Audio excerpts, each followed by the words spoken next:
Good morning, everyone. Good morning.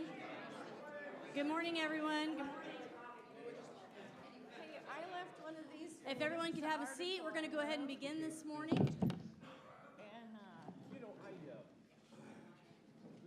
I know we've got a lot going on at the state, and I'm so excited to see everyone here this morning. And I know everybody has a lot of things that they want to talk about, and we also want to be very cognizant of our legislators' time. So we're going to go ahead and begin this morning. And so good morning. My name is Marcy King, and welcome to the Owen County Chamber of Commerce and Economic Development Legislative Breakfast. I want to thank all of you for being here this morning.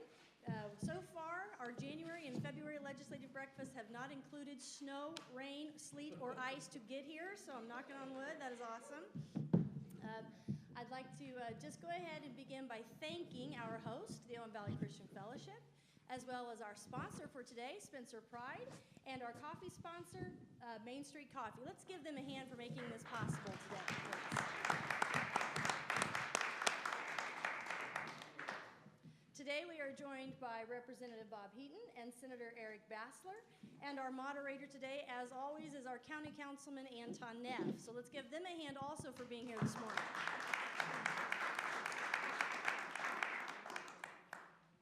I'd like to thank all of you who are joining us online as well.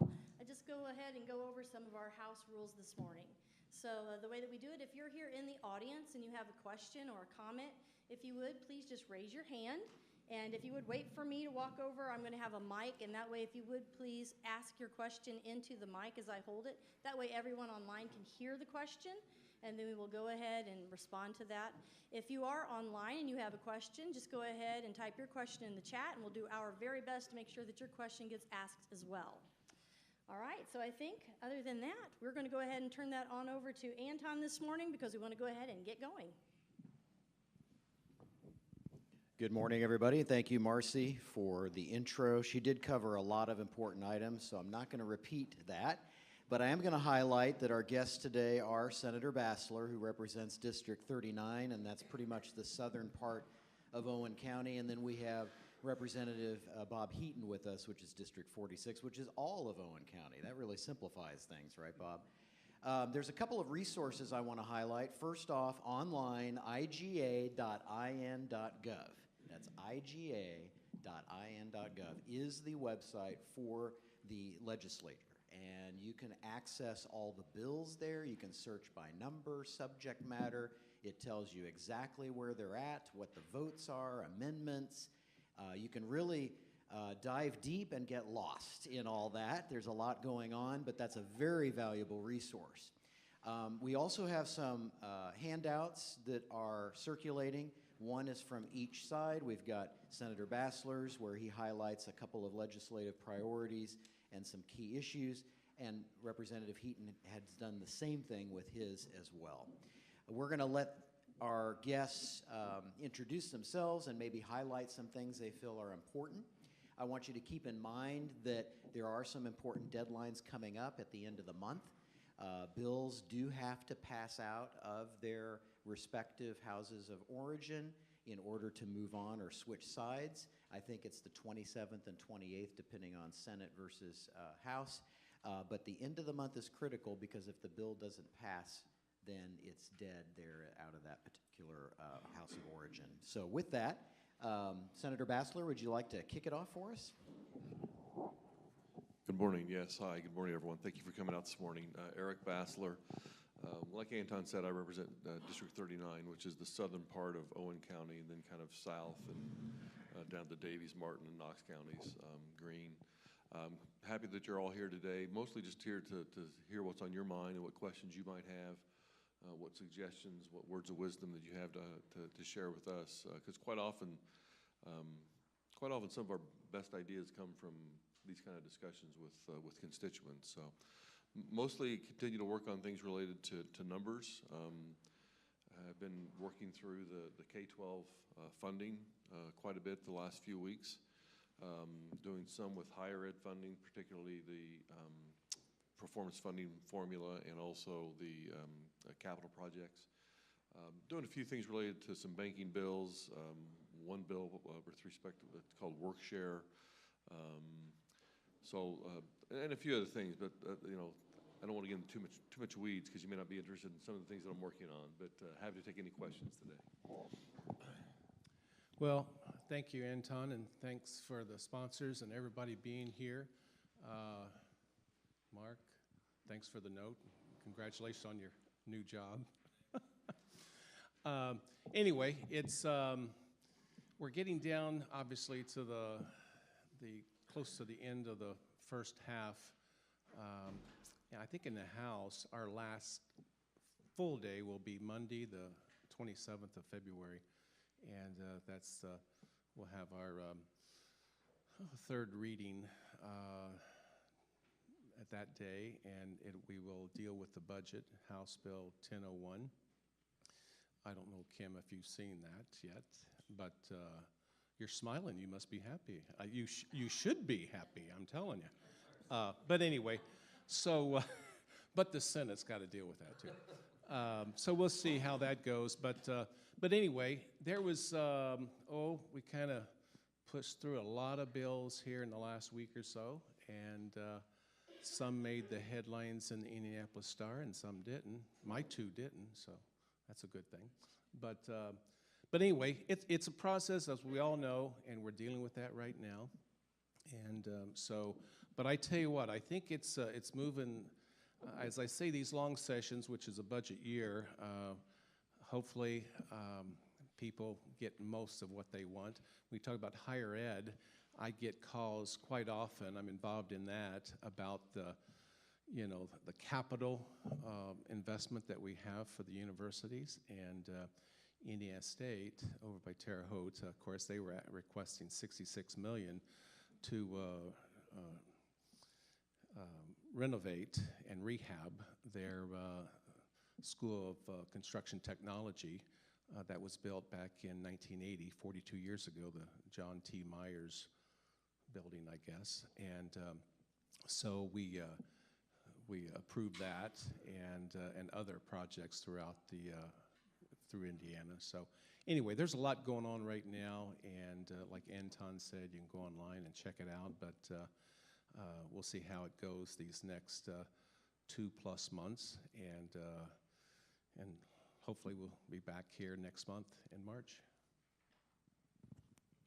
All right, thank you, gentlemen. We're going to jump right into questions, and we do have about an hour and 20 minutes, so we have a lot of time, and we usually get through quite a few.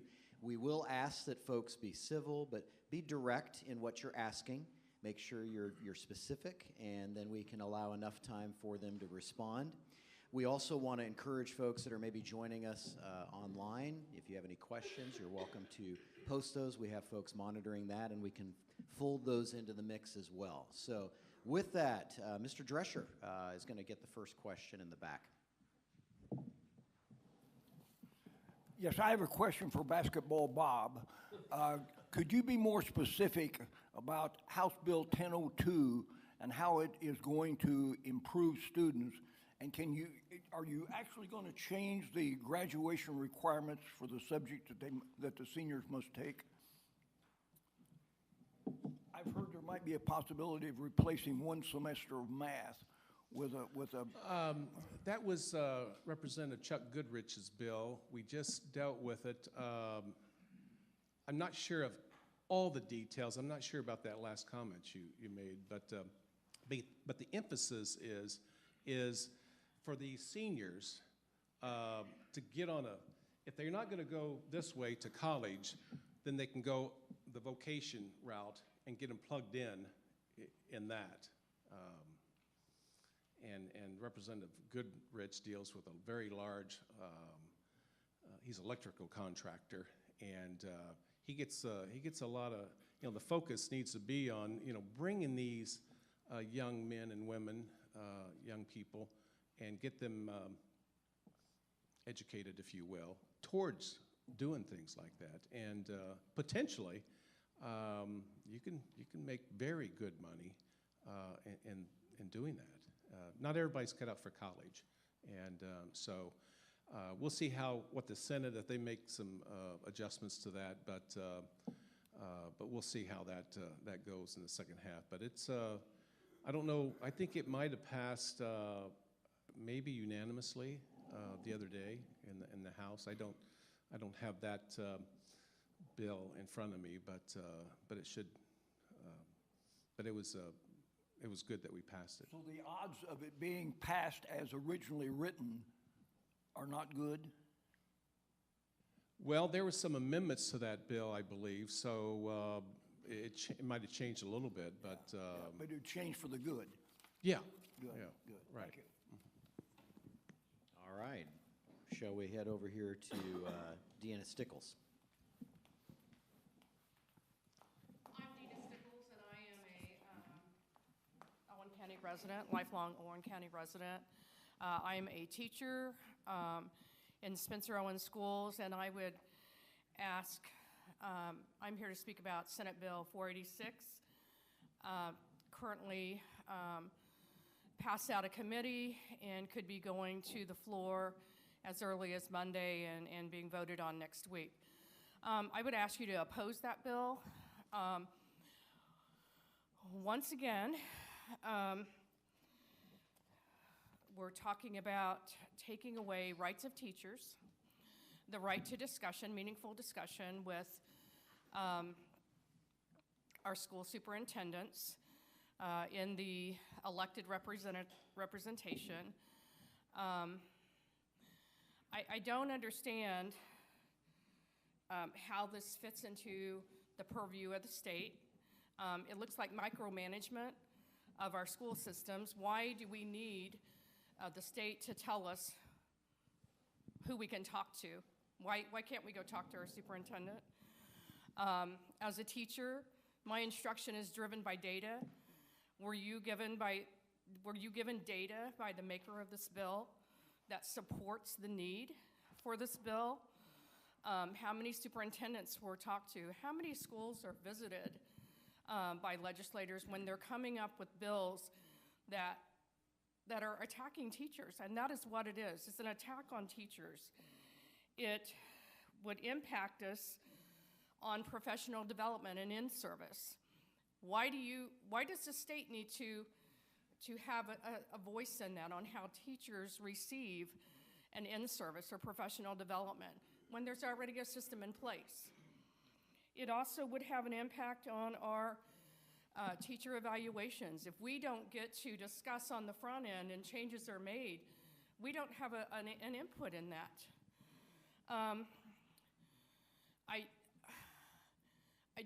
I don't understand why year after year I'm standing here asking you to oppose bills that are disrespectful to teachers, that have already deprofessionalized us. We have a teacher shortage in Indiana, and there's a reason for that. It's because we're constantly under attack. People we can't just do our jobs. We had a passion for teaching. We are not allowed to do that because we're constantly being told by the state. I just don't understand. Why can't you see the good? If you know Spencer Owen Schools, we have a student-run business in our high school that we have many schools that are coming to look. It's a successful business. That did not happen overnight. That happened on hard works of the backs of teachers, collaborating with administrators, community members. We have our middle school is also manufacturing goods. They're working on that. Our goat farm. We have lots of things to be proud of in Spencer Owen Schools because of teachers, because of working with our parents and our community leaders. Look at those things. Stop attacking us. Please oppose Senate Bill 486. Any comments? You want to jump in on that? Well, I don't know about Senate Bill 486 yet, and I guess, is it passed in the Senate yet, or in the second reading? It's in committee. Okay, all right. I don't know what it does. So we'll see. Last week in Terre Haute, we had a town hall legislative gathering, about 70 people, and education came up. and salaries came up. And 9 years ago, our superintendent, Danny Tanous, he got up and he spoke, and I like Danny and Claudia, his wife, and he mentioned that the starting salary for teachers in Vigo County School Corporation was $32,000. Okay, that's about 9 years ago. And over to the east in Clay County, 10 miles away, their starting salary for teachers was $38,000. Well, guess what?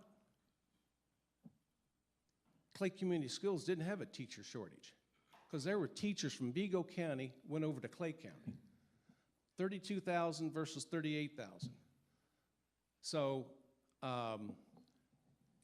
you know, and the state kind of leaves it up to the locals to decide to, you know, set that standard, that amount, that rate, what they start teachers out at. So the state of Indiana doesn't want to say, okay, Spencer Owen Community Schools, here's what you're going to start paying people, all right, and so forth. You know, we like to leave it up to the elected officials, the school board and administration to make that decision.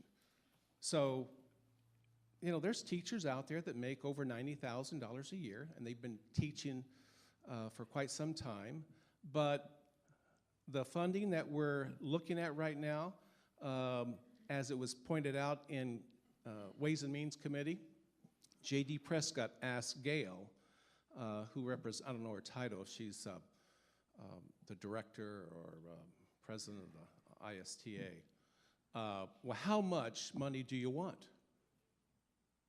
And she didn't really answer it right at first, but then finally she says, 1.6 billion. Well, I don't know, Deanna, if you've seen that, but that's what our proposal is. $1.6 billion, new money, K through 12. And so, and again, we talk about the process, going to go over to the Senate, and then that last 2 weeks of the session, as some of you may know, it really gets into the weeds, so to speak, and really look at the final version and the amount of money that's going to be appropriated to education and to the higher ed and to a lot of different agencies and so forth. But I'll Senate Bill 486.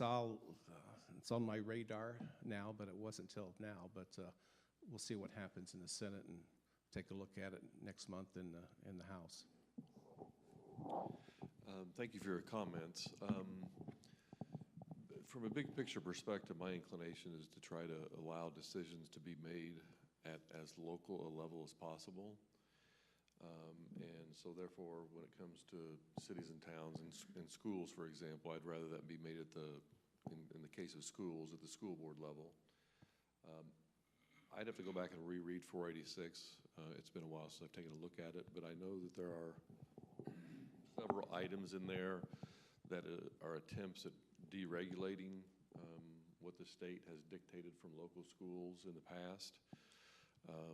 I know that one aspect of that is allowing local school boards and teachers to decide what they want to discuss and what they want to negotiate on, as opposed to it being kind of dictated by the state. And that's just my general inclination. I think that there's an easier feedback loop, if you will. So, for example, if any of you are not happy with what's going on in the town of Spencer, well, you can go talk to the town board members. And that's a pretty immediate feedback loop. I mean, you tend to run into your town board members or your city council members or your school board members at the grocery store, at the local McDonald's, at the hardware store, at church, or what have you, and it gives you an opportunity to have interaction with them. And it would be the same with school issues. There's a pretty immediate feedback loop if you're not happy with what's going on in your local school. Ideally, you would talk to the teacher and express your concerns, and then if you're not satisfied, talk to the principal and the superintendent, and just kind of keep going up until you get at least some degree of satisfaction. Talk to school board members. There's also an opportunity, if you're still not satisfied, you could run for school board. So I think if I've learned anything in my, now this is my 9th session in the Senate, is, and it kind of reinforces some of my frustrations when I was on the city council prior to being in the Senate, was I remember we would talk about, oh gosh, that state, they're now doing this, and they're telling us we got to do that, or we can't do this, or we must do that. And quite often when I was in city council, it felt like the state would dictate those things, and they would give us no funding to do those things. Now I'm in the Senate, so I'm cognizant. I try to keep that in mind. I'll take into consideration your thoughts, and I'm happy to give you my personal cell phone numbers if you'd like to talk about it more one-on-one. But my inclination is to try to let things be less regulated from the state level and under more control at the local level. But thank you for your input. All right, so we've had 2 education subject matter questions, and to continue along those lines, does anybody have another education-related question? Kim. Hi, everyone. My name is Kim Fiddler. I was a high school Spanish teacher for 16 years, and now I serve as a UNISERV director, which is basically the union rep for the Indiana State Teachers Association. I was able to meet with Representative Heaton this week, spoke with Representative Borders, but I wanted to piggyback on what Dina was saying about Senate Bill 486. Back in 2012, big changes were made to what we could bargain in the past, and I will tell you, never as a teacher or in this current job was I able to just go in and say, this is what the contract is going to look like, you're going to give us this. It was always the parties getting together, looking at the funding that we had, and deciding at the local level what kind of language did we need. Back in 2012, that changed because we were limited to only bargaining for salary and wage-related benefits. So a lot of the really good contract language that I felt we needed about evaluation, which Dina mentioned, things that we need to be able to bargain if we have a situation where we don't have enough funding and we want to lay off teachers, which we never want to do that. But we had language in our contracts to do that. And then in 2012, it changed and we were no longer able to do that. So then we did rely very heavily on the discussions process, which is what Senate Bill 486 addresses. So a lot of the senators that signed on to that bill, I believe, were not told honestly what that bill did. I know that Senator John Ford removed his name from that bill when we spoke to him because he thought that it expanded our discussion rights when it does essentially limit what we can discuss. So as Dina said, we need to have the ability to at least discuss things at the local level. And so when we have these laws that pass and then we're not able to even discuss issues, then it really limits our ability to have a good working relationship with our superintendents and school board members. So then transitioning to another few bills. Again, I'm in a job now that I think people typically would say, oh, that's a job that a man should do. You're going to bargain contracts. You have to be assertive. You're going to defend people. I do a very good job with that. So when we look at some of these bills now that are about the transgender students, it's not about gender. It's about ability versus capability. And sometimes in our state and in other states, we're not looking at the capability of our students. And so when you start out in kindergarten telling little girls, we're protecting you from boys or trans girls because you're automatically not in the field to compete with them, that's wrong. I do a job now very well. I have wonderful superintendents and wonderful board members that I work with, and I can promise you that when I walk into the room, whether it's representing a teacher or bargaining a contract or for discussions, they don't believe they have the upper hand because they're men, because they don't. And it's not because I'm coming in being disrespectful to them. I present information. I have to be the most knowledgeable person there. And so when I work on 10 different contracts every couple of years, we can only do up to 2 years for a contract. We only get to bargain for 2 months out of the year. Try doing 10 contracts in 2 months. And then having a limit on what we can bargain, it just really is very frustrating. And so yes, we're always very appreciative for additional funding, but I can't bargain what we can't pay for. So when we start talking about those beginning teacher salaries, a lot of it depends on what we can afford, a Shakamak versus the Vigo County. But then also it comes into the idea of, why can't we have discussions in our schools about Black history? Why can't we have discussion in our schools about our transgender students and work with those parents and families and the community to do what's best? And so when we're limited in doing those things, whether they're intended consequences or unintended, we're not going about it in the right direction. So we have to remember when we're talking about, especially our K through 12 students, if you're not giving me the ability to do the things that I'm capable of doing, I'm not going to be successful. When you're telling me right out of the gate, you're not going to be better than this person because they're male, that's incorrect. We shouldn't be giving little kids those messages or excluding kids from doing things. So there is a lot of limitations coming, whether it's in the ability to talk and have discussions in our schools, to bargain, both sides having a say. Like I said, I love to come in and just say, this is what we're getting in our contract. It never worked that way. I always had to work with a superintendent, school board members, sometimes other administrators, but we have an understanding of what the funding is and what we need to do for our particular area. Then when we get down to the laws that affect our children from the very beginning, and you're telling, especially little girls, I have to protect you because you can't compete in a world against boys or trans girls. That's not where we want to go, right? So please vote no on those bills, Senate Bill 486 and the anti-transgender bills. I know 2 of those are going to be moving. There were over 20 proposed, but we really need to be thinking about the messages coming from Indiana and the teacher shortage, the way that we're treating kids, and the way that we're bringing them up to believe about themselves. All right, thank you, Kim. We'll take one more education-related question. Mr. Klein. Good morning, gentlemen. I'm Andy Klein, the superintendent for Spencer Owens Schools, and good to see you again, Representative Heaton. You had met with us, a group of 17 superintendents in November prior to the session to talk about the upcoming legislation, and I appreciate that. You were the only representative who returned our request to do so. So again, we appreciate you doing that. In reference to what Mrs. Stickles had talked about with 486, I'm the guy sitting on the other side of the table. And we have a very proactive and collegial process in talking about discussable items. I would ask you to be very careful as you look at 486 and whatever iteration goes over to the House, that you help keep guardrails in place.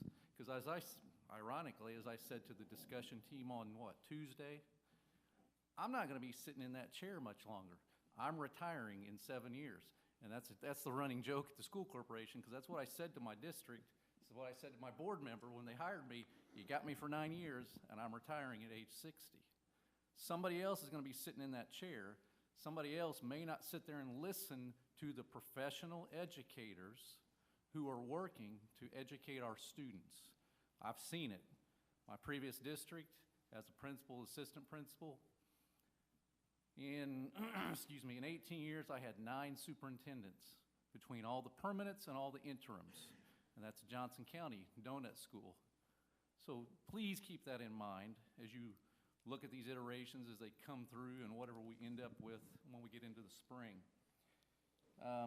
The other thing I would ask you to look at with the 4 versions of the textbook rental bill that's going through the House, and then the 1 version that's on the Senate side, if you're not going to do anything with that, eliminating textbook fees, I would also ask you to look at the $1,000 tax credit that is currently available to private schools and homeschool parents that they get to take every year for spending money on their children. As a public school parent, my daughter is at Bloomington North. My textbook rental fees were $300 this year.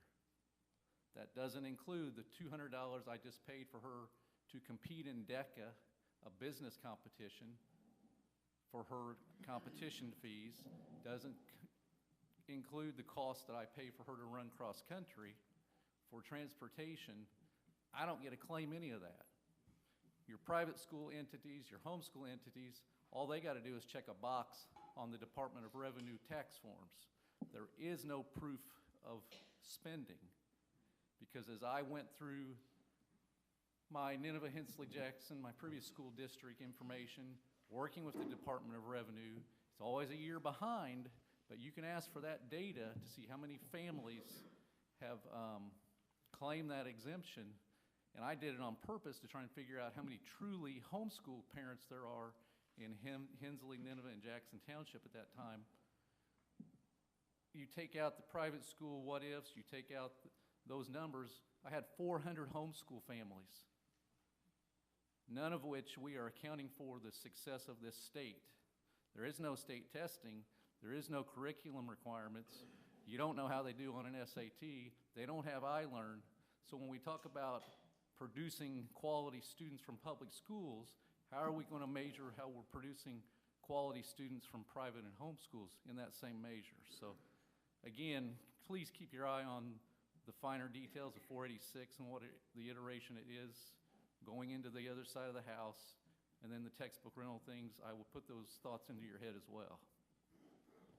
All right, Bob, go ahead and jump in on that, please. Well, Andy, good seeing you again, and I'm curious on what 486 does. Look it over here this weekend. But when and by the way, the textbook rental, it's in our budget to pay for that. Okay. We'll see what the Senate does, and I think they will honor that. But anyway, so that's in there. And when we met in Terre Haute at ISU back in November, there was some discussion about J.D. Prescott's bill from last year, and he's got the bill again this year, House Bill 1428, I think it is, deals with school board elections. Derek, I'm glad you're here. And you know, whether you want to identify as a Republican or a Democrat or an independent or whatever on a ballot. Personally, little tidbit on the majority whip, and I don't think there's votes for it, so we'll see how that works out. But that is there's been so many bills that's been through the process, and it came out of committee, party line votes, but anyway, it may be up this week. But I don't know if it's going to go anywhere. So we'll see about that. So anyway, yeah. Senator Bassler, would you like to jump in on this subject? Probably more of a question than anything. With respect to 486, I guess I'm trying to get a little bit more of a feel on what you would like for us to do or not like for us to do, or what are the red flags that make you uncomfortable? Or I think just from a general perspective of listening to concerns of professional colleagues, if the ability to discuss certain things are going to be stripped away, as I said, I'm still going to discuss them, and I'm going to listen, because that's what you should be doing, talking to your professional educators who are there with the kids. Doesn't prevent me from saying no, but at the same time, if you're just going to strip them completely away, how do I say this? There are 288 public superintendents, some of whom are not as nice as I am, and I'll just leave it at that. Okay, so. That's fine. That's fine. Yeah, I guess, again, my inclination would be allow that to be determined by the local people, you know, between the superintendents and the school boards and the teachers, to kind of figure out what it is they want to negotiate and what they don't want to negotiate. But you make a good point that I probably hadn't thought of. I mean, kind of goes back to a kind of a little quip that I would be a benevolent dictator. I just don't trust anybody else to be a benevolent dictator. And so you'll be a good superintendent, right, and be thoughtful and talk to the other school professionals and the teachers and so forth. But maybe your person that comes after you may be less inclined to. But with respect to, Bob was talking about, Representative Heaton was talking about the partisan school board issue. Ever since that kind of came onto the scenes, I haven't been particularly supportive of the idea or the concept. I don't hear from really anybody related to education that's asking for that. I don't hear from school boards that would like to see it, or teachers or administrators or superintendents. My gut instinct is that things are in our world are already partisan enough. The more partisanship you have in society, the less likely you get things done. All you have to do is look to Washington, D.C. to see that. I'm old enough to remember when people like Ronald Reagan and Tip O'Neill would work together and try to solve problems. I'm old enough to remember when the rather conservative, or maybe even quite conservative, Orrin Hatch from Utah worked well with the rather liberal Ted Kennedy from Massachusetts on trying to solve problems.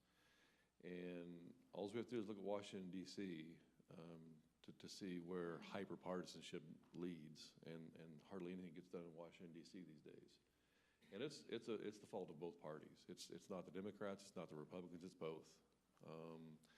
And so that hasn't, I think, come to the state level, and I hope that it doesn't. I mean, I think that when we go through the committee process in Indianapolis, that's where some of the best discussions and some of the best changes are made to bills, and they're made from both Republicans and Democrats.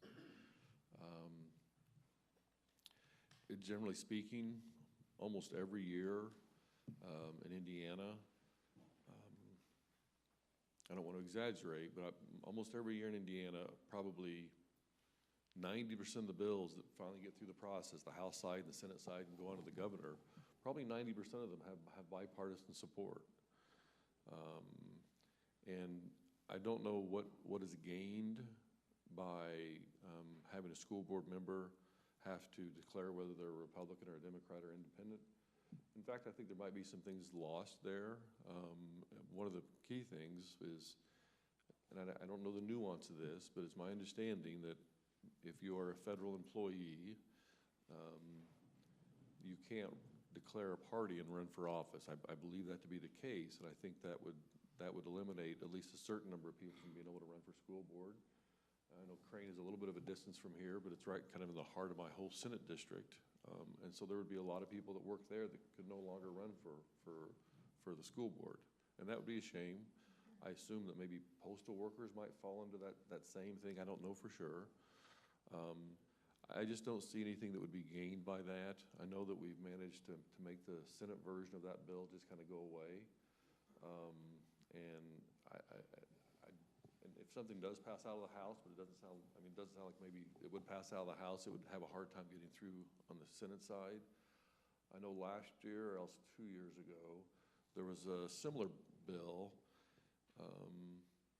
and there was kind of a thought process or maybe a discussion about whether that should also be determined at the local level. So for example, if a school board would want to make their elections partisan, they would be able to do that. Or if they chose not to, then that would be fine too. Obviously, that bill didn't get through the process either.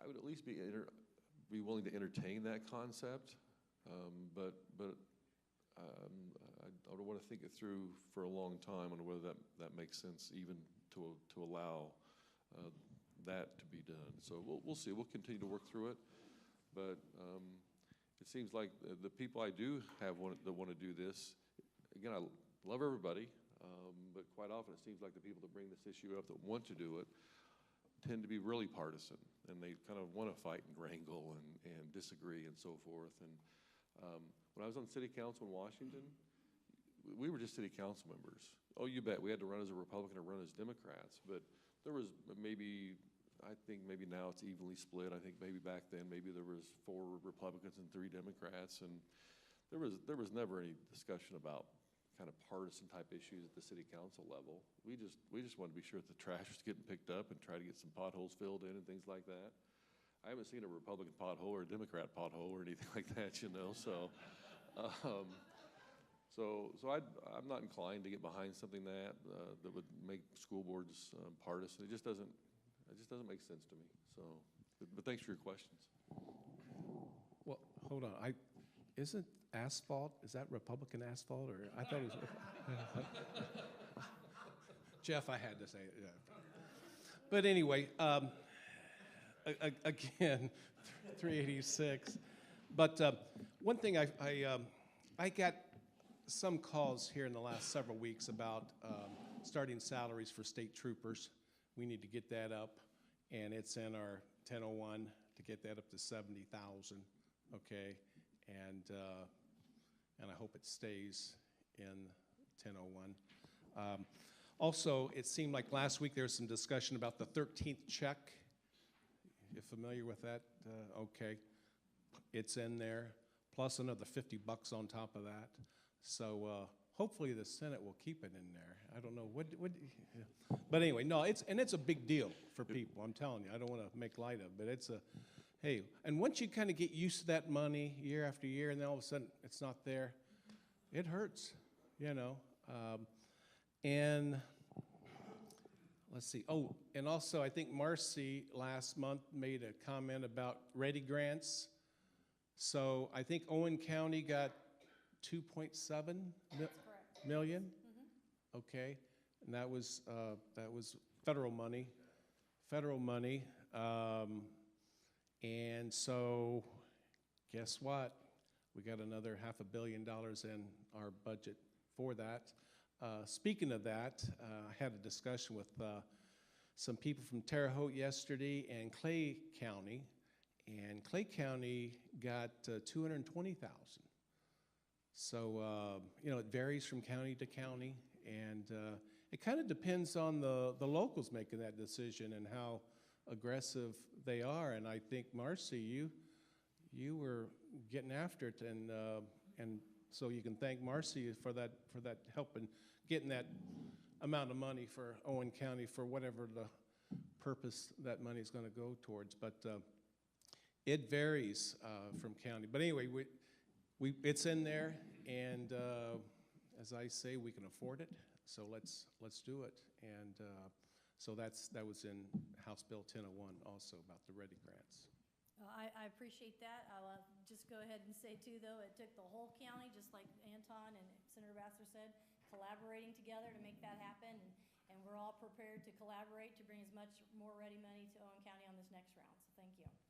We do have a question online very quickly, Anton. Go ahead and ask that, Marcy. Okay, so we have it from Mary Ann Ruger. It says, could you discuss the effect of SB 391, the closure of local school buildings, and then SB 398, local property taxes to charter schools?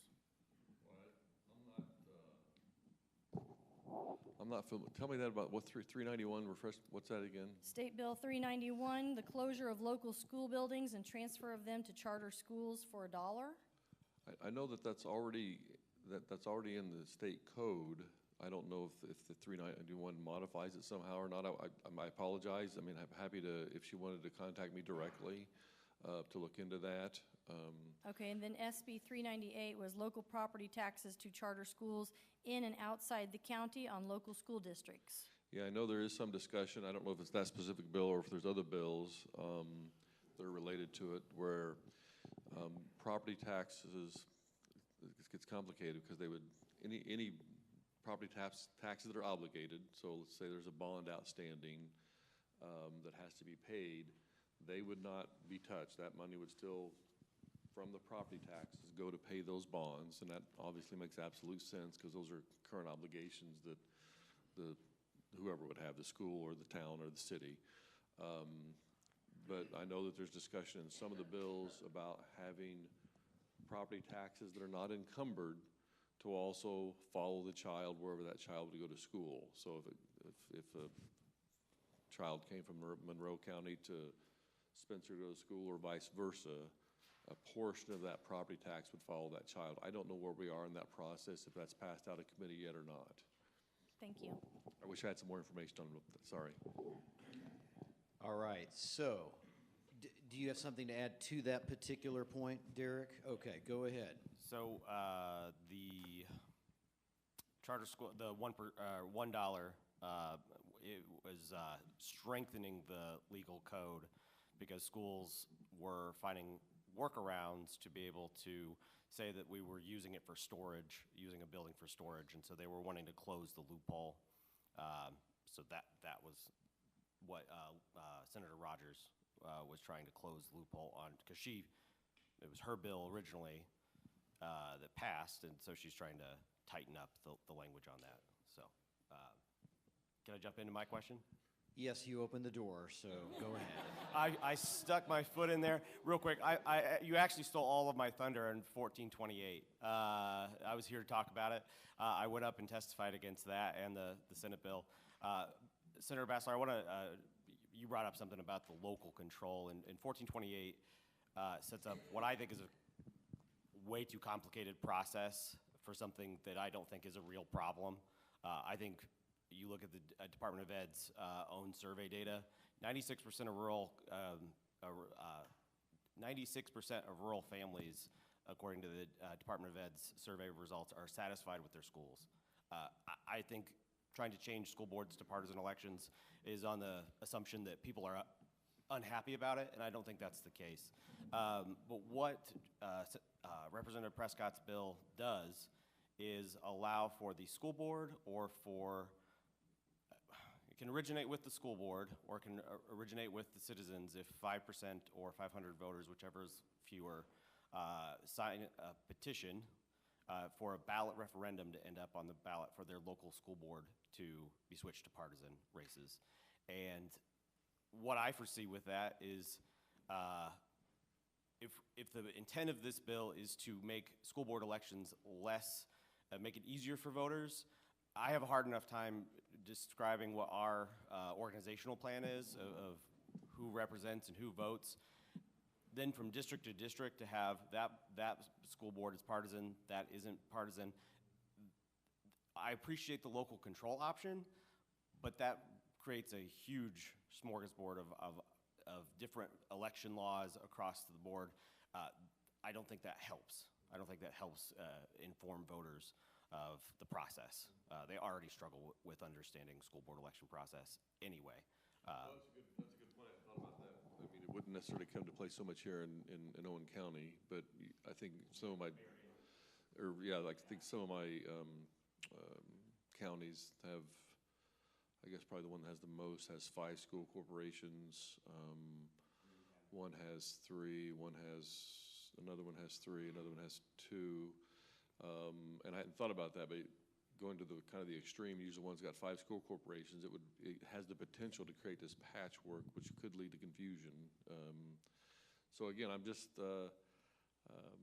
not inclined to move towards partisan school board elections.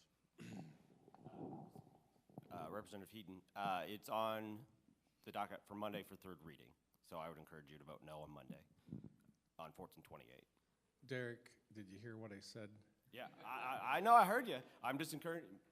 It's on Monday. It's on the docket. It's on schedule. It's on schedule for Monday. So, but it ain't gonna be called down if we don't have the votes. Okay. Okay. All right. You know the process. Yes. Well, it was supposed to be on Thursday, then it got pushed. Then they. There's a reason for that. Yeah. But to lighten the mood, though, yes or no, Senate Bill 322. Breaded tenderloin is the state sandwich. Yes or no? Yes or no? Yes. Yeah. Oh, it's not my say. If that bill goes anywhere, I don't know if I would do this or not, but I was thinking about having 6 or 8 amendments for the second reading amendments on the Senate floor, and maybe have one be the Coney dog, and another be in a Reuben sandwich, and another be in a chicken sandwich or a hamburger or what have you. I hope we don't deal with that. It's just, we got other things we could work on, I have to admit, though, I did vote for the firefly, or the lightning bug is our state, and I voted for it, and I shake my head, why am I doing this? But I did vote for it. But those third graders from Lafayette, they came down and testified in Natural Resources, and so on their behalf, I voted for it. So when the word tenderloin got brought up, 2 hands went up over here. I don't know if you have a tenderloin-related question or whether it's a different subject, but I'm going to let you ask. This gentleman right here in the gray, Marcy. Thank you. While education is being brought up, I think one of the interesting, it's a comment as well as a question, none of these people who are talking about more funding to public schools are also talking about parents, which is the biggest stakeholder in the entire picture about kids. None of them want to talk about what do parents want in this entire picture about their kids. No, sir, they'll send out, and again, I'm talking maybe from one county perspective, they'll send out flyers about, we want more money or, all of those things, but none of them ever spent a single dollar asking parents what exactly needs to be taught in schools. Bigger question also, and you should be also introspecting or, maybe having this idea that what parents want.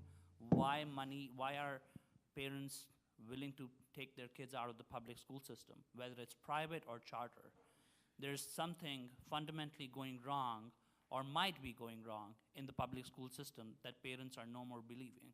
And I think it's everybody, whether it's both sides of the party, they need to come to, to the middle ground to say what parents want and why this money that's being funneling out of the public school system, how can we fix that system?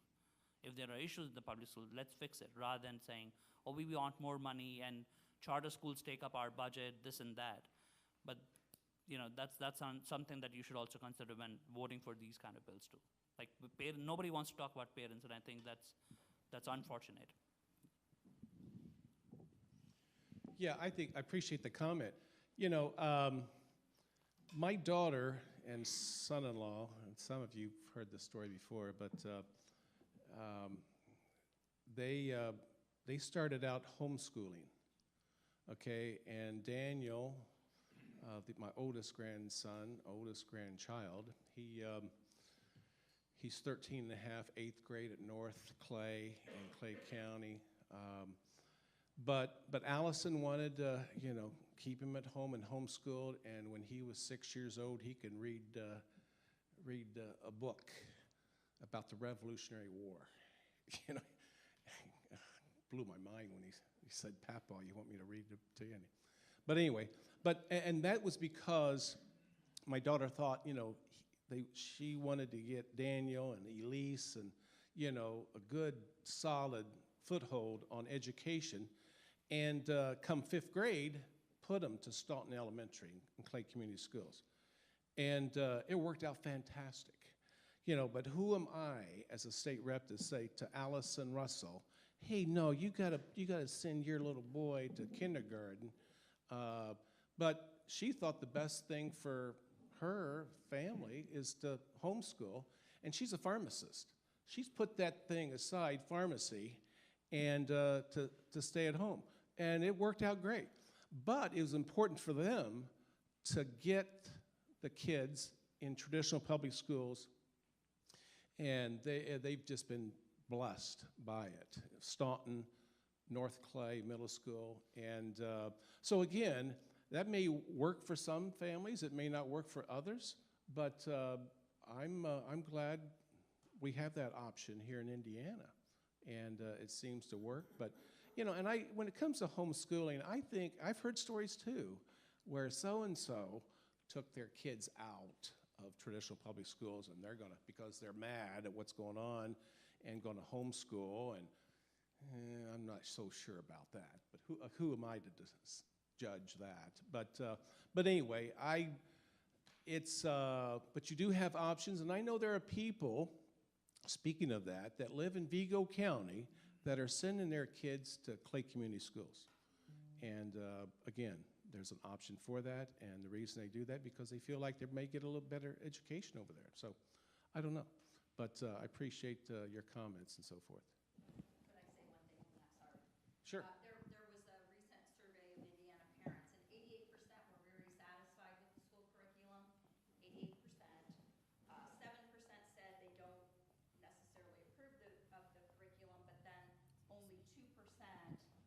said that they were even aware of what they were unhappy about. So I get your point, but most are happy, and over 90% of the kids attend public schools.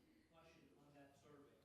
How many people did you administer that survey and how many people responded? I'm not seeing that, but it was reported. Should be 40% for the survey. So what I'm going to do is I'm going to jump in, if I may. This forum, we want to make sure we remind our participants that the forum is designed to address our guests and let them respond and not necessarily have a side conversation. So I apologize, but we want to keep things civil. So with that, Senator Bassler, did you want to jump in Just on real this? briefly, and this probably won't surprise anybody based upon the previous comments I've made about kind of local control. When it comes to education, my inclination is to encourage and help people, help families educate their children however they would like to educate them. We have a pretty robust school choice program in the state of Indiana. And I'll continue, and I understand that not everybody in this room agrees with that, and I'm okay with that. Not everybody in this room agrees with everything that we're talking about today. But I'll continue to be encouraging to families to educate their children how they see best to educate them. And by having more choices and more availability of different options, it's good for families, it's good for children. And so I think we'll probably continue to see a lot of school choice options available in Indiana with advances in technology. There's so many different ways to educate children today than there was 10 years ago, 15 years ago, 20 years ago. And we should allow and even help families try to do what they think is best for their kids. All right. Do So we have another question Anton, online? we do have another question online, Yes. and this is from Shauna Gerges. It says, given our health status as a state, what is your stance on funding for public health? I think, I don't know what the House is working on, but I know the Senate has a pretty significant bill. It's really plural bills, but two that come to my mind. One has to do with mental health issues, and the other has to do with more kind of traditional physical health issues. When you look at the state of Indiana, and let's talk about physical health issues first, briefly, we don't do well. Any metric you look at, comparing us to the other 50 states, depending upon what the metric is, we're either like top 10 as in bad, okay, smoking and obesity and things like that, or we're bottom 10, and we want to try to deal with this issue. I mean, Indiana is one of the few states where life expectancy, believe it or not, has actually been declining. I mean, let that sink in for a minute, okay? And so what we want to do is encourage public health, fund public health, but hopefully allow public health decisions to continue to be made at the local level. The bill that's working its way through the Senate, we don't have numbers tied to it yet, but we will as the session progresses. And they will probably be pretty significant numbers that would be available for local health departments to have access to. And it would be local decision making. As it stands right now, if a county wants to participate, the county commissioners would have to approve participation. The county council would also have to vote for participation if they so chose to do that. If a county doesn't want to, if the county council and the county commissioners, one or the other, doesn't want to participate in what we're talking about, they don't have to. The decisions will be made most likely by the county health nurse and the health officer in conjunction with county council members and county commissioners on what Owen County, for example, would like to try to work through. Could be anything from more testing, like maybe like think about like eye testing or hearing testing at schools if they wanted to do that. There's also would be an opportunity for counties to more easily work together when it comes to these issues. Maybe there's one specific subject area that it wouldn't take a full-time employee for Owen County to do that. So maybe Owen can team up with Clay and Monroe for that matter. And maybe it's one employee that would deal with that specific issue when it comes to health for all three of those counties. We still have a long way to go in this area as far as what the final bill looks like and obviously the funding. But we're going to continue to work through that. And the thing that I've been talking with my colleagues about is we can't, if we're going to do this, we've got to be committed to it to the long term. As you can imagine, elected officials sometimes have pretty short thought process, short-term thought process. You know, they're up for re-election next year or 2 years from now or 4 years from now at most. So sometimes it's hard for us to think 10 years into the future, okay? But in some ways, when we start going down this road, we really need to be committed to it for a number of years because we're not going to see the need. We'll move quickly. If we do significant funding in this budget related to public health, sure, we hope to have some metrics that we see in 2 years. Boy, we're starting to see that metric move a little bit. But the ultimate metrics we're looking at is what? Is probably life expectancy, isn't it? And you're not going to move that needle that quickly. It might take 4 years. It might take 6 years. It might take 10 years to really see significant progress there. But I know that on every metric, again, smoking, obesity, heart disease, infant mortality,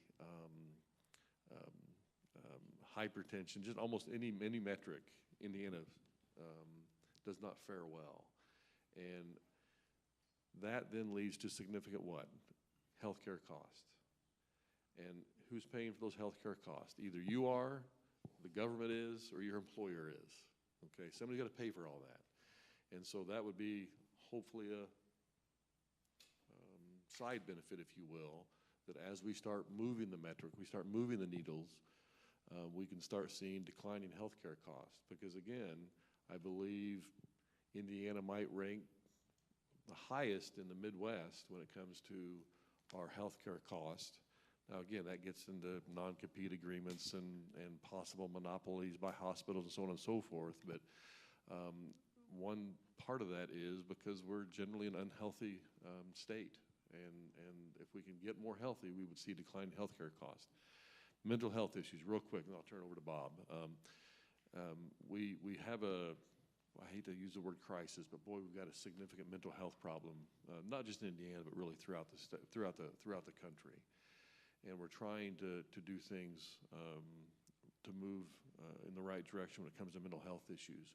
And we see that no matter what the color of your skin is, no matter what socioeconomic class you come from, no matter what religious faith tradition you have or whether you have none at all, it touches all aspects of our lives.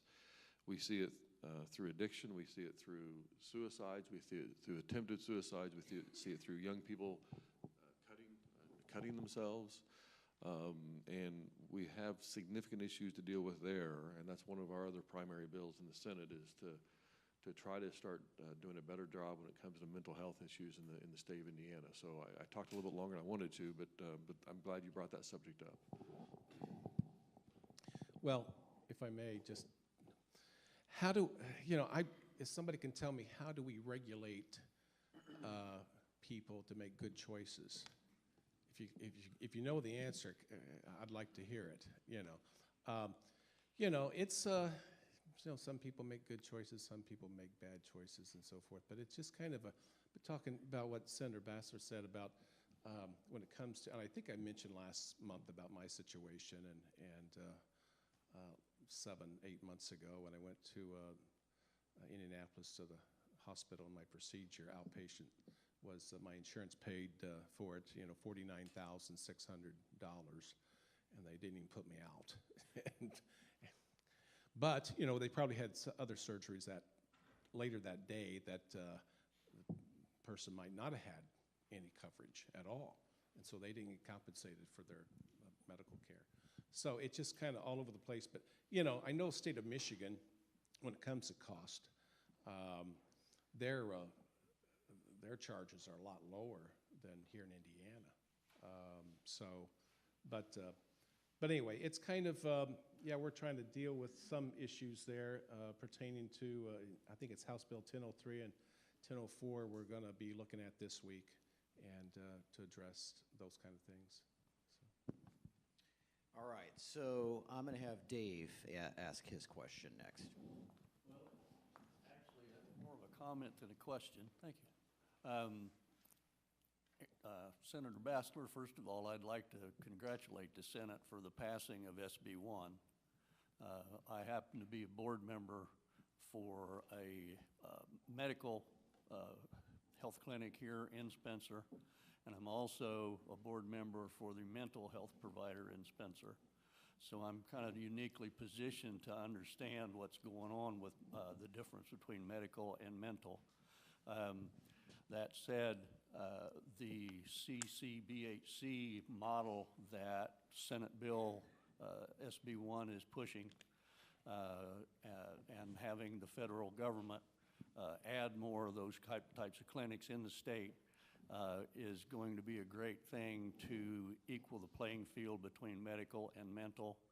I was telling Bob earlier, mental health in the state of Indiana has an employee turnover rate right now of almost 50% per year, whereas medical providers have about a 25% turnover rate right now. Both professions are very much in demand, as you can imagine, but that's the key.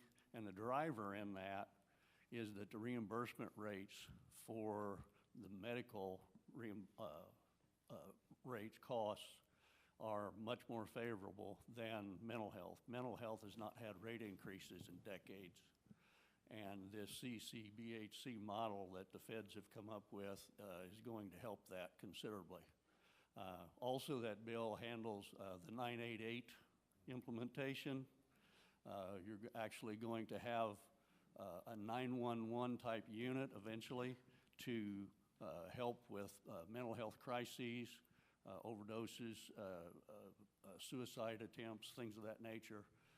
That's all coming down the pike, and I appreciate you supporting that. And Bob and I were talking earlier this morning about it coming to the House side, and I'd be glad to help answer any questions from my position as board member on those types of projects. Yeah, thank you for your comments, and in some respects, I want to take just a few minutes to really get kind of personal with all of you for a minute.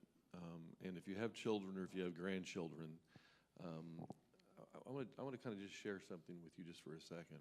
About a year and a half ago, there was a young man named Zach Eckert, and he was some years ago, he was a Senate intern, and then he was a legislative assistant, and then he worked on a policy team and went to law school, graduated from law school. I think he was in his late 20s, maybe early 30s, and if you would have seen Zach, you would have thought, man, this guy is on top of the world, okay? Wonderful personality, great smile, handsome young man, outgoing, easy to be around, friendly, again, finished law school, whole life ahead of him. And I'll be darned if he didn't take his own life.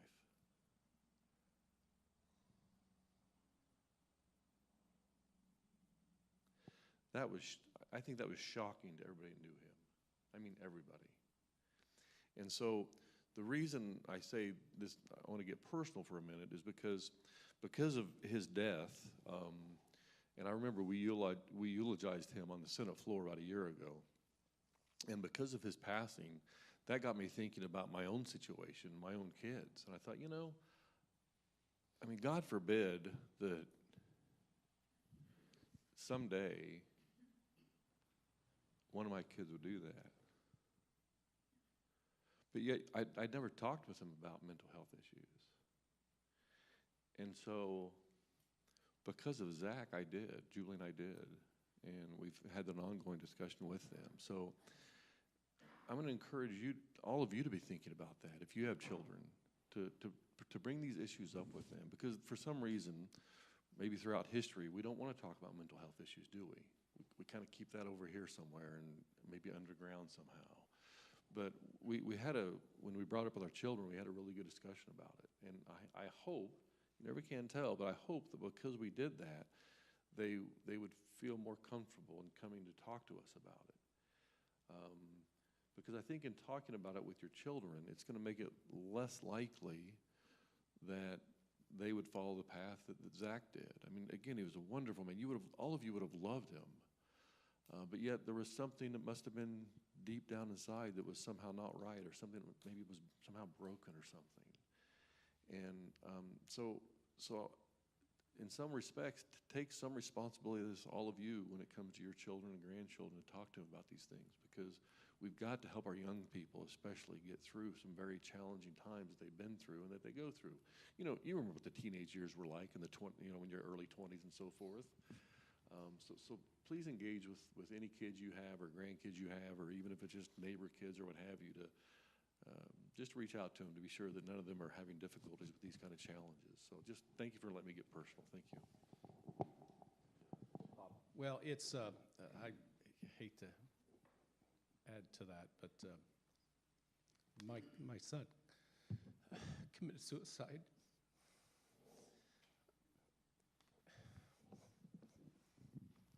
And 8.5 years ago. But, and it's sorry, but we deal with it every day, my wife and I, but I thank God for loaning Travis to us 27 years, 278 days, but it's real, and it's, some people think, well, it could never happen to us, but it could, and so it's kind of, you know, you just have to deal with it every day, but Senator Basser's so right to talk to your kids or grandkids or nephews or nieces or whatever about the situation. And so, but you just don't know what's going through their minds and their thoughts. But, you know, then you get into other things but, you know, I hear online as far as bullying and that type of thing too and so forth. So we gotta deal with it. But it's a tough world out there. So just jumping in on this real quick, the 988 is still a fairly new thing. Have you had any reports or updates as to the success of that so far since that's been rolled out? Okay, I was just curious because that I've seen reports about the increase in utilization and the access to services and things, and then enhancing that and furthering that, and that's a big thing, and it's been promoted on my social media accounts, and I would recommend all of you do the same. 988 is that particular number, and you can get an access to a lot of different resources. So we have 15 minutes, really 10, and then we'll do wrap up. So we do have time for a few more questions. We want to have folks that have not asked questions before in previous sessions to have an opportunity. So if you were not here in January and you have a question today, I want to make sure we call on you. Kathleen, do you have a question for us? I know you weren't here in January, so go. Marcy will bring the mic to you. I was concerned about Senate Bill 451. Is there any information you can give us on that? Because it seemed like it wasn't very fair to the landowners. I do a terrible job with bill numbers. What does that have to do with? Is that a carbon sequestration bill? Yes. Yeah. Yeah, that's a tough bill. Okay. Last year we passed 1209, and that put into place a process or a framework on how you would deal with situations where there was going to be carbon sequestration. And what carbon sequestration is they take carbon, it's a byproduct of I think in the case of the Terre Haute situation, it's a byproduct of a fertilizer plant, and they inject it into the pore space under the ground, okay? And as you might guess, if my land is here and Bob's land is there, and I'm injecting carbon into the pore space, it's not as though there's a wall underground dividing Bob's land from my land. So that carbon that is being sequestered could go under Bob's land also. And the thing that makes this 451 particularly difficult. I voted against it in committee, but I'm trying to work through it and come up with a solution. It's gotten better, but the challenge with this specific project in Terre Haute is it predates 1209. And so if they're subjected to 1209, which passed last year, in some ways we're changing the rules in the middle of the game for this company. And so the bill as it was originally written was if the company and the farmers, because it's generally farmland where this is being injected underground, had to have, if they couldn't come to negotiation, then the farmers or the landowners would have to take it to court, okay? That was not particularly good balance there. And so we have improved it to the point where there'd be a minimum dollar per acre, is one point. Two, they would then have to they would be expected to negotiate in good faith. Three, if they couldn't come to a conclusion through negotiations, then there would be mediation. The mediation would be paid for by the company. If they still couldn't come to an agreement on how much compensation they receive, it would then go to the court system. I was pushing to add a fourth one, binding arbitration, as kind of the fourth possibility. And my inclination there would be binding arbitration that also the company would have to pay for. If we could, I might still vote for it, but in committee I voted against it. So I'm still holding out for binding arbitration because this is a property rights issue. What makes it particularly challenging is this company existed prior to 1209. Going forward, again, we've got a framework in place to deal with these issues. So I don't know how I kind of got in the middle of this bill, but I did for some reason. So I've tried pushing Farm Bureau to not dig their heels in. I'm pushing the company not to dig their heels in to come to some resolution, because my hope is once we get this specific issue resolved, we won't have the problem going forward because of 1209 from last year. But I think you're right. There's a serious property rights issue here. Now you can get into this philosophical discussion. For example, you own your property and you have property rights, right? And you have a certain amount of property rights even above your property, don't you? Things that are flying over your property, but yet you don't have it all the way to whatever, the end of the universe, right? You don't have property rights forever above your property. So then there's this debate, well, how much property rights do you have below your property? Do you literally have property rights all the way to the core of the earth? Or is there some point where you don't have property rights? So that gets into more of a, almost maybe a philosophical, maybe ultimately Supreme Court decision on how far do your property rights extend below ground, just as how far they extend above ground. But we're trying to work through that. As it was originally written, it wasn't fair enough to the landowners. I would still like to see binding arbitration. But I will say this, we have to come to some conclusion. We have to come to some solution, because in some ways, not to expect them to abide by 1209, the company to abide by 1209 is changing the rules in the middle of the game. So that's not really fair for that company either, you know. So we'll continue to work through it. We'd really love to see binding arbitration, because then I think then it really kind of, that hanging out there might make them negotiate better with each other. If they thought, oh, wow, we might lose in binding arbitration, we better come to some agreement right now. So we'll keep working through it, though. Thanks for bringing it to our attention. Yeah, I know the Senate is Senator John Ford, who's from Terre Haute. I think is he the author of that bill? And I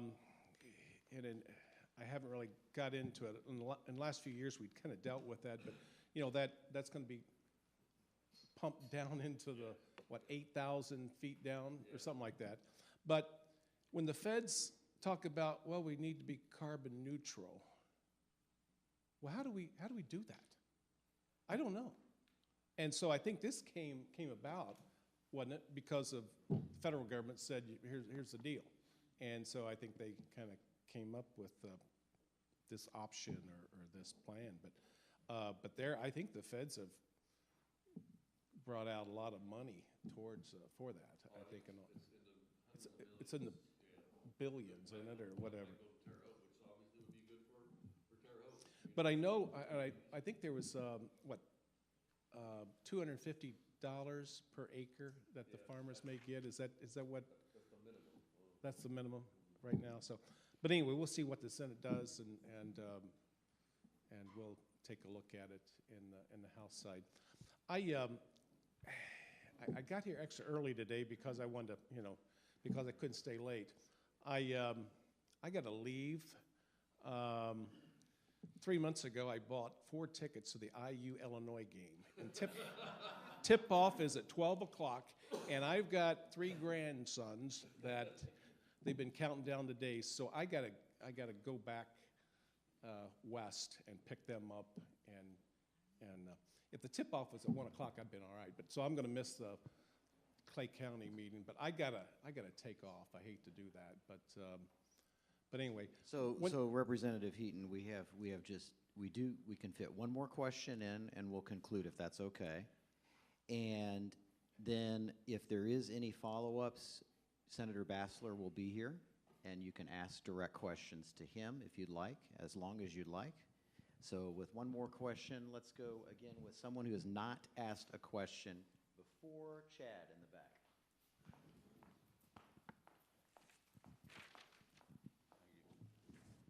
It's my understanding that House Bill 1297 and House Bill 1356 are dead. Them are both cannabis-related bills. Senate Bill 308 is still alive, if I'm not mistaken. I'm asking you to take a serious look at it. I feel that a lot of people feel that the most dangerous part about cannabis is getting caught with it. I believe it's an infringement on our medical liberty, and it's an infringement on our personal rights and freedoms. I ask you gentlemen to please look at cannabis issues, and I actually would like to know your opinion on House Bill or Senate Bill 308. Sure. I'm open to the idea of medical use for cannabis-type products. I'm less open to recreational use. I just think we want to think long and hard about that and the impact that might have, and how do you measure? I don't want to say whatever it would be, kind of equivalently to drunk driving. I mean, how do you measure that when you're, I guess impaired driving, I should say, when you've been smoking marijuana? How do you measure whether a person is impaired in their driving? And so there's a lot of things when it comes to recreational. But when it does come to medical, I'm much more open to that idea. And that's an interesting situation where you have sometimes you have odd bedfellows, because you wouldn't necessarily think that really pretty conservative people would be in support of something like that. However, a lot of the American Legion type organizations, which tend to be reasonably conservative, are in support of medical marijuana. They've been pushing that for a number of years, and I think it has to do with PTSD that their members have experienced when they come back from being in some type of a war zone. So anyway, yeah, I'm definitely open to the idea of medical. I'd think longer, and I'd probably think harder about the recreational. How do we measure influence when people are using prescription drugs? I don't know. I mean, I would assume that when you're using prescription drugs, it wouldn't cause you to be impaired unless you're using too many. Again, I'm not a medical doctor. I'm not a pharmacist.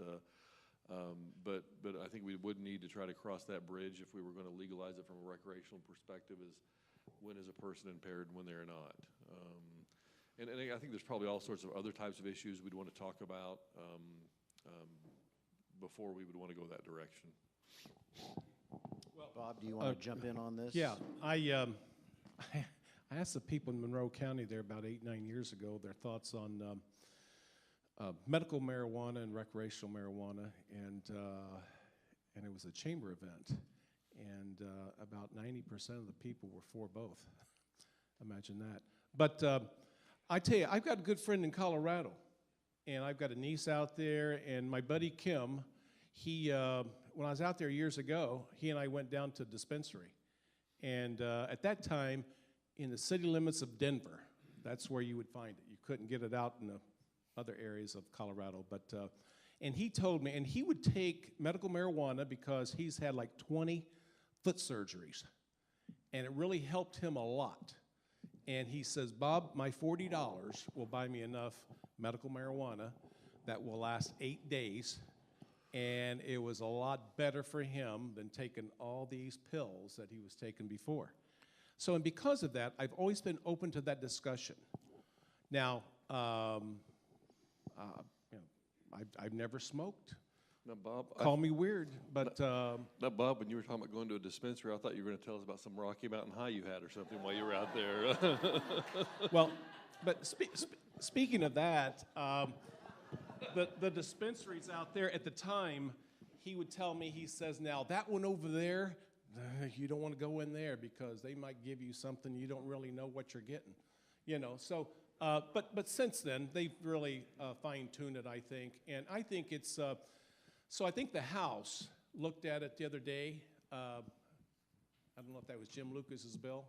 I don't know which one they talked about. Yeah, but there was a committee hearing on that, and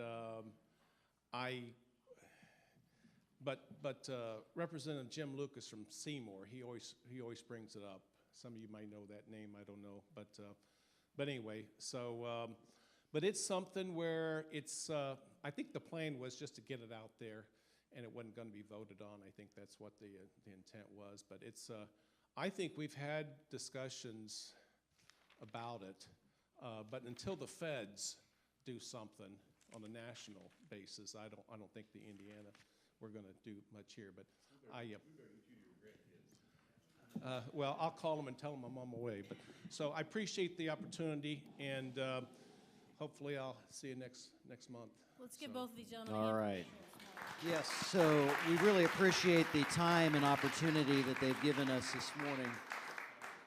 We also want to thank everybody that took the time to put together some questions and join us this morning. We appreciate the Owen Valley Christian Fellowship for the venue and taking care of our online component to this. And of course, Spencer Pride for sponsoring, and the Chamber of Commerce for putting these together as well. So let's give them a big round of applause again. The next legislative breakfast will be March the 18th. It's always easy on these years to figure the dates between February and March. So same place, same time, join us again, bring your questions. By then, all the bills will have switched sides, and there'll be a whole nother